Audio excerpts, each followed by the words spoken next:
Must be going, got a game at 3. Then kids to be tutored, they're counting on me. It's a brand new century, and we're rocking. We paid our due. Welcome to In Praise of Age, a program for seniors by seniors about senior issues. In Praise of Age is sponsored by the Orange County Department on Aging, the Friends of the Chapel Hill Senior Center, and the Friends of the Central Orange Senior Center. Good afternoon. My name is Nerys Levy, and I'm the chairperson of the Carrboro Ranch Library Art Committee. And I have with me today two very, very dear close friends, Ruth Stroud and Erma Kirkpatrick. Good afternoon. Good afternoon. Hello.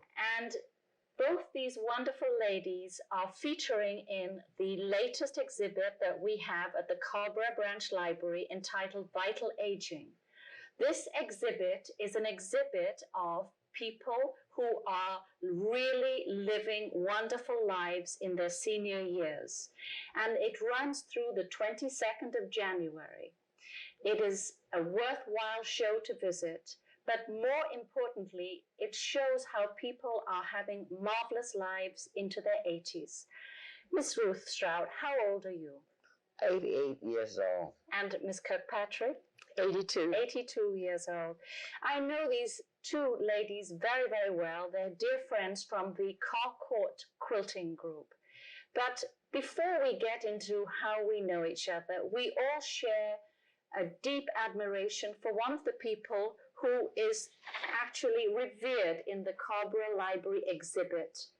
This is Miss Frances Hargreaves, who, along with my mother, are both being honored at this exhibition. Both died recently, but they had lives which inspired people, as do these two wonderful women. And before we get into their lives, I'd like to take a moment to remember the life of Miss Frances Hargreaves and people's recollections. I have recollections, but Ruth Stroud, can you share a few of your moments with Frances Hargreaves? Well, I knew Frances when she was a young girl growing up, and I knew her better after she became an adult and was teaching school. She taught. We were very proud of her. She was real interested in her pupils at school. After she retired from school teaching, she had a gift to care for the elderly, and she was really devoted to the senior citizens and was active in all their programs. And I can remember her most of all when we used to go to senior conventions. She would get me up at 5 o'clock in the morning to go jogging. Frances was a wonderful person, and she was a best friend to her community, and she worked in her community well, and the seniors at senior centers will miss her very much. I think so, as do we all. She was a friend of the Carrboro Library, but she belonged to so many organizations, we could all claim her as friends. But Erma, you remember Frances when she was a young woman. Well, I remember her in the 1960s when she was a speaker for the annual luncheon of the Chapel Hill Service League. And she gave the most impressive talk about her work, which was as the first teacher of the special education class in Chapel Hill. And she was eloquent, and she made a big impression on me. She spoke of what education meant to these children who needed special attention, to teach them to tie their shoes, to teach them to do daily tasks that they needed to do. And then I kept knowing her through the years, but that was when I first heard of her and was so impressed with her. I think her life at many levels, when she was a young woman, when she was in later life, but we all remember Frances Hargreaves carrying the Olympic torch through Chapel Hill and Carrboro, how she ran with that torch in front of the Coca-Cola truck and how she inspired people in the senior games and in all her activities. And but I think your lives are so inspiring, and you are members of the Carr Court Quilting Group. Now, Erma, you are a quilter. How many quilts have you made in your life? It's hard to count because so many have been collaborative quilts for different causes and different people. But I would say I've participated in a major way to about between 250 and 300 quilts or quilted items. Now, you have a strong feeling, I know, about the power of art and the power of a quilting group as a support group, not only to create art, but to bring other things out of people in their lives. Would you like to tell us, share with us some of your ideas about the power of support groups, of quilting groups, to bring people together? Well, quilting is something, and quilts and quilt making bring people together. Most people have a quilt somewhere in their lives, and it's a link, and that isn't the only thing that in the relationship, but that can often be the opener. It's brought me in touch with people from all over this country, from all over the world. For 20 years, I have taught weekly classes to women from other countries who are here because of their husbands' careers. And so I have quilting friends in New Zealand and Australia, many in Japan. My Japanese students in 1990 gave me a trip to Japan where they handed me along like a baton in a relay race for 2 weeks and took such good care of me. And then it's the most recent example is the Carr Court Quilters. I would not have met Miss Ruth Stroud if it hadn't been for that. Or you, Nerys. Well, I mean, we're all part of a family. I met Erma Kirkpatrick and Ruth Stroud because we had a Carr Court quilting show at the Carrboro Library. And that was in 2000, and it's nearly 2003. And I think I belong to the Carr Court Quilting Group now because I go to your sessions. I feel part of a very, very warm family group. And we are a big family there. And as you said, people feel connected through quilting. But Ruth Stroud has here a quilt made by her grandmother, former slave Nellie Strayhorn. This quilt was made around 1930, 1932. Would you like to talk a little bit about your grandmother and about this quilt? Well, my grandmother used to, during the winter months, quilt all the winter, and the neighborhood would have quilting sessions, you know. And this one was one that she made in about around 1913, I'm sorry. And I'd like to tell you about the material that she used in the quilt. This material was cut out and made from feed sacks. They used to buy, years ago, they bought your feed grain in bad sacks. And she used the sacks to make this quilt, and we thought it was very unique for it. And we found out what the name of the pattern, because in those days they didn't have a pattern to go by. They just made their own pattern, and so this was one pattern that was different from all the rest. So we made so I wanted you to know that the material is still good and strong, and we thought it was very nice that to have something made this old, and the material has held up this long. And this also has been on show. We've had this in the Carrboro Library. It's been also in the legislature. And before we look at one of Erma's quilts, we want to say that both of these ladies were instrumental in making a quilt for the reconstructed Amistad boat, which was the slave boat that brought people from Africa to the United States.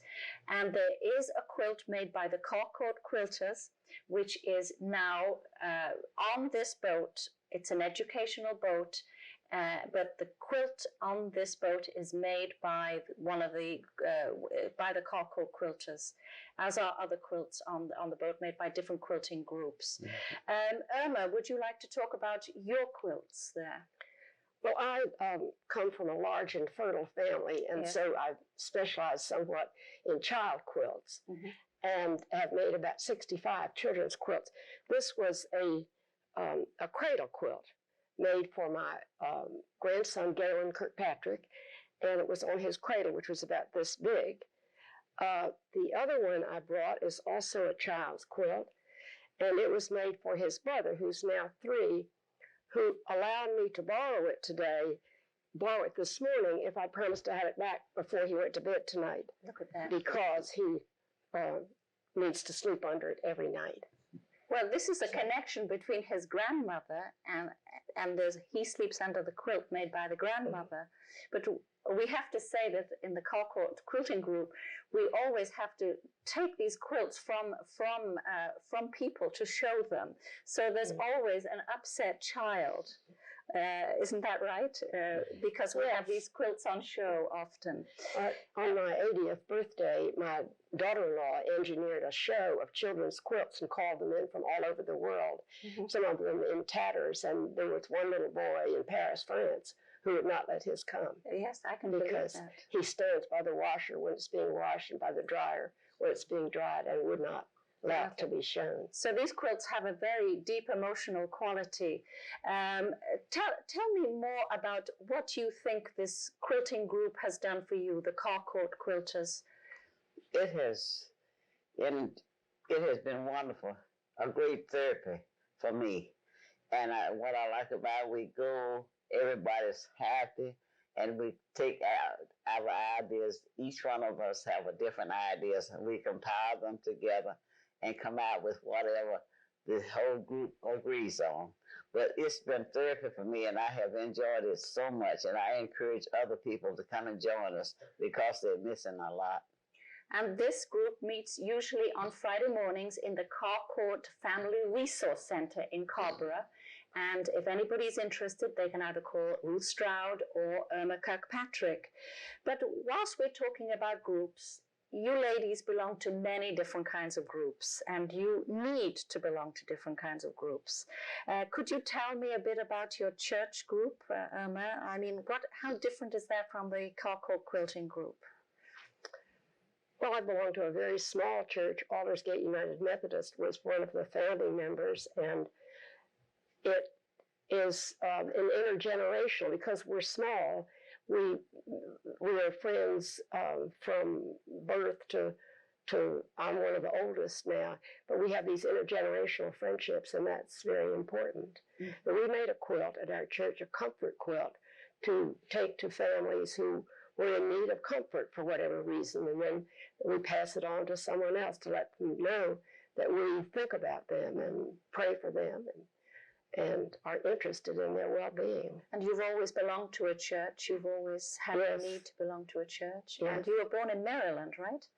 I was born in downtown Washington, D.C. I didn't move to Maryland until I was 3 years old. I see. So. And And we know you still support Maryland basketball. Unless they're playing Carolina. Yes, unless they're playing Carolina. About your church, you belong to the First Baptist Church? I belong to the First Baptist Church, and I've been a member for as long as I could remember, because my grandparents, they were church people, and they brought us up in church where we were very young, and I'm still a member and still active and enjoy it very much, and I encourage other people to come and join us. I'm involved in the auxiliaries of the church, and I do as much as I can for whoever needs me.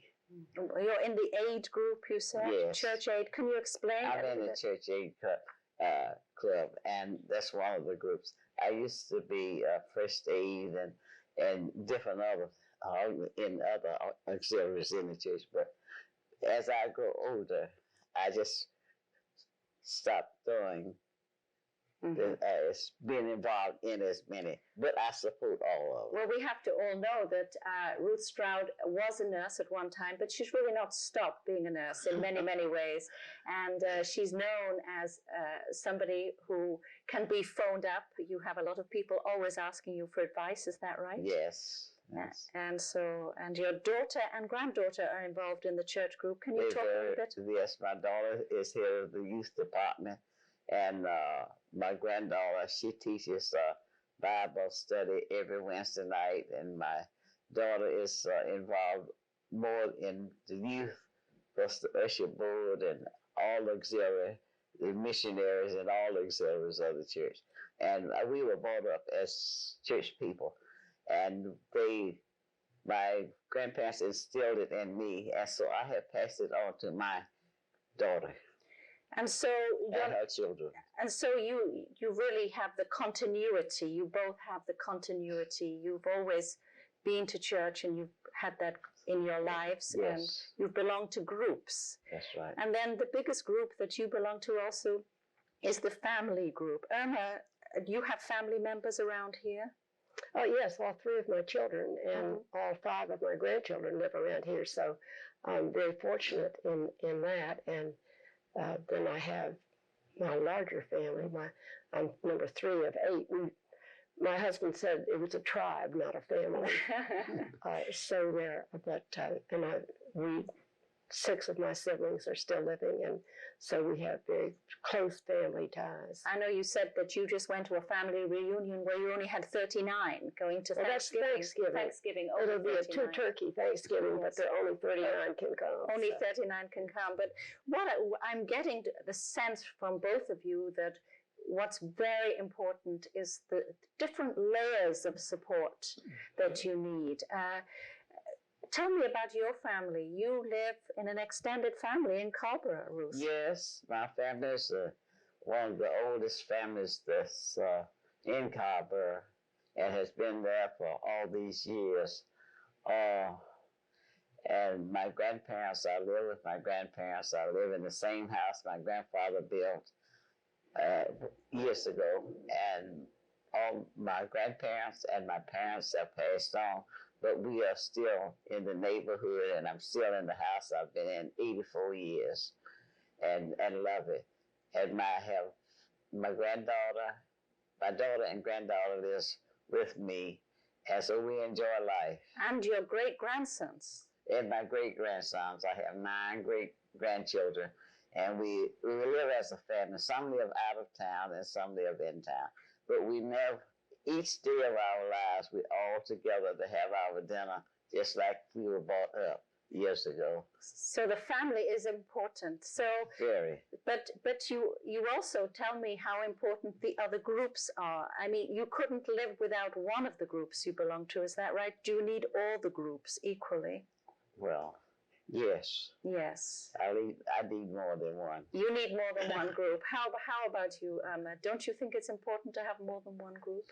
I do. I'm finding, though, now I'm less interested in organizations and informal groups and support groups, my neighborhood, as we said, my church. But I've done a lot of work with nonprofits as a volunteer. But now I'm organizations and I have outlived our usefulness to each other. I don't like to go to meetings and hear the minutes and hear the discussions. Well, when I already know what they ought to decide. Well, Erma has served so many groups and so many people. I want to bring this to the attention of the viewers. This is a definitive work called North Carolina Quilts. It's a publication by the UNC Press, and it's a very important book about the history of quilts in North Carolina. And this was a long book in the making, Erma. Yes, what we wanted to do was to record the quilts that now live in North Carolina, whether they were made here or not, before it was too late and their stories were lost. Quilts are social documents, and we documented in North Carolina. Other states had projects, over 10,000 quilts, and that was the result of that. Well, this book is still in print, and it's a book I think you can get from the press or from the UNC bookstore. It is full of the most wonderful pictures, but also histories and people's lives. And I think the interweaving of people's lives through quilts and through different organizations is a theme that we have in the library show. We have people saying how important different groups are to people, and even when things change, these groups serve you at different times. Now, talk a little bit about when you get older, how change comes to you, and how do you see change, Erma? As something that's often difficult. Yes. But I do value the changes that I've been able to experience. And in terms of the groups, what we were just talking about, I belong to an exercise class that serves as a support group, and I'm a great believer in physical exercise, and not as much as Frances Hargraves. I don't jog, but I think that's a very important aspect. And Ruth is still driving at 88, and you have seen changes on the road, haven't you? Oh, yes. Everybody's just going so fast. Years ago, everybody took their time, you know. And while you're driving 25 miles an hour, they're driving 50 now, you know, in certain areas. So great change since in the past 20 years ago. Do you think people are more hasty about making decisions than they used to be? Yes. Do you talk to your great-grandsons about this? Daily. Daily. Yes. What do you tell them? What do you tell these great-grandboys? I tell them how I came up and how life is now and how life was then. So you tell them to slow down a bit? Yes. We have in the library a photograph of Ruth in a rocking chair, in a blue dress, rocking away. And I think that epitomizes how Ruth sees herself, but she doesn't sit down for very long. She visits her sister every day at Chapel Hill Rehab, yes. Her sister Ethel. And you drive there most days, don't you, to see her? How old is Ethel? 91 years old. And she's been how long in Chapel Hill Rehab now? 2 years. It's the 6th of this month. So that was a big change for Today, you. 6 years. 2 years. I'm sorry. She's been in rehab 2 years. The 6th of November. And that's today, isn't it? But she comes home to spend time with you. Yes, we bring her home. And I spend the day. But now that she likes there, she calls that home. Now, do you have any advice, Erma, for people who are embarking on getting older? Do you have any advice? I know you say you're new at getting older, but do you have any advice to share with people? Well, this is not new, and it's not original with me, but I think keep making younger friends. And that's another thing that my interest in quilt making has helped, because this morning I helped homeschool 2 little girls who are coming to me for quilting. I've helped my 6-year-old grandson can use a sewing machine with the treadle on the complete works of William Shakespeare. And so it keeps up friendships. I have something to offer younger people, and I think that's terribly important. So intergenerationalism, I know that is a theme that this exhibit does bring out, the need for support groups, the need to interact, the need to get out there. But Ruth, when we talked earlier on, you said getting information is schooling. You feel that a lot of older people, a lot of people in general, don't have the right information to deal with where they're at in life. Is that right? Yes. You have friends who don't know where to go. Yes. You go to the Northside Senior Center. Can you talk a little bit about that? I enjoy going to the Senior Center very much because they have, and I enjoy meeting the people, and they have programs for the elderly, and you can participate in any type of program that you like. And it's a pleasure for me to go, and you get a hot meal, you go on trips, and you take exercise and everything, all these different types of programs. And that's good for the elder, because I think that as long as when you get up in age, if you take as much exercise as possible, that'll keep you from becoming helpless. Yes, and you really feel strongly about that. Yes. And you also have a motto. What is your motto? Sharing. Sharing and caring. Sharing and caring. Do you have a motto? If so, I can't remember it. I know Erma, coming from Maryland, talks about herself as a soft shell crab, a clam or a crab. No, a horseshoe crab. A horseshoe crab. Because they haven't changed for 13 million years or something, some number of years, and they still contribute to today's society. They fish them up out of the Chesapeake Bay, take their blood for research, throw them back in to be fished up again, and they've never changed. They've never had to change.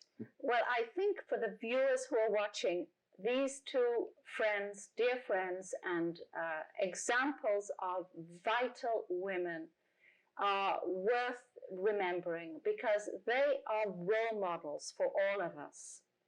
My mother, too, used to come to the Carr Court Quilting Group with me, and she sort of fitted in pretty well here. But there's a vitality in this Carr Court Quilting Group, but in these two women, that is sort of contagious. And I think if you see them anywhere, please stop them, please talk to them. They are wonderful friends, and I really do value their friendship. And they are also involved with so many different kinds of groups. If you are out there, you're alone, watching this program, I want you to think seriously about going to the senior center, joining a group, starting a group. There's no need to live alone, is there? There's no need. I mean, what would you say as a final sentence to anybody out there who's living alone, Ruth? Please share. Go out and share your thoughts and your mind and with the other people. And they will share their problems with you, not only problems, but other ideas. Mm-hmm. And Erma, a final sentence? Amen. Amen. I want to thank you all for watching. Thank you for watching In Praise of Age. We hope you will join us again next week when we are having another program. I wanted to remind you that the show at the Carrboro Ranch Library, the Vital Aging Show, will run through January the 22nd. Please call the library for information. It is a show worth watching. There are other television programs associated with the Vital Aging Show. The library is a community facility. We have large print books. We have wheelchair access. We have great availability for people to come. And also, it is a school, and many of you may not have been into a school for a very long time. Come and look at this beautiful facility and see how 3 libraries can interweave with each other and revere aging vitally in a very creative way.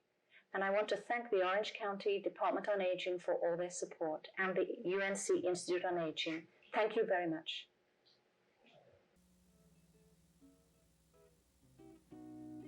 There's a myth going round town that when you get older you just sit down and start rocking.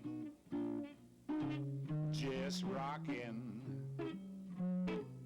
In a way that's true if you know what I mean. Just take a look at the senior scene. Well, it's rocking. Yeah, it's rocking. We're pulling our weight, learning the code, clicking our heels, sharing the load, and every so often we're hitting the road. Yeah, we're rocking. Well, I must be going, got a game at 3, then kids to be tutored, they're counting on me. It's a brand new century, and we're rocking.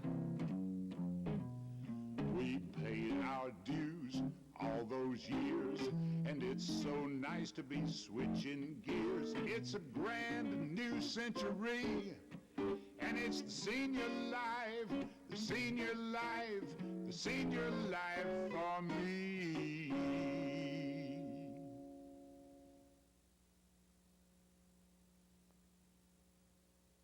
We're pulling our weight, learning the code, clicking our heels, sharing the load, and every so often we're hitting the road. Yeah, we're rocking.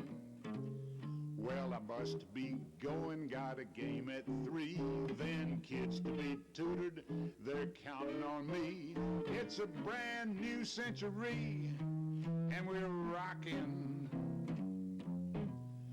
We paid our dues all those years, and it's so nice to be switching gears. It's a grand new century, and it's the senior life, the senior life, the senior life for me.